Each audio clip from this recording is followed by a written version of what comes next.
So yeah, we did the basic blood work, vitamin D, found out that I was super deficient in vitamin D, and that's easy to supplement. We were like, cool, that could be an explanation. And then also found those uterine polyps, which could also be an explanation. So we went and got those polyps removed and started supplementing vitamin D, and we thought, we're good. We figured it out, and that obviously had to be the issue because nothing else is showing wrong. So we thought we were good, and we decided to go ahead and start IUI. So we continued on the Femera and then took trigger shot, went in for our first IUI. Fast forward, negative pregnancy test. So we try again.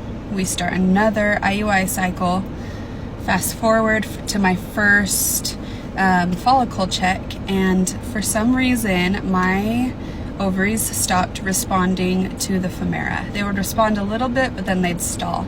So we went ahead and added in some gonal F injections, and that worked. We got mature follicles, trigger shot, went in for our second IUI. Fast forward, negative pregnancy test. So we decided at that point we would do one more IUI, and if it didn't work, we would take a break, whatever we needed to do, and figure out next steps.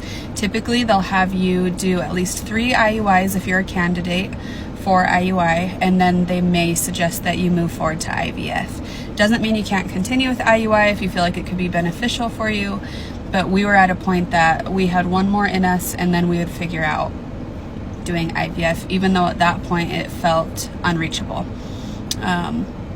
So we go in for our third IUI, had to do the same thing with the gonal F for my follicles. Fast forward, and we get a positive pregnancy test.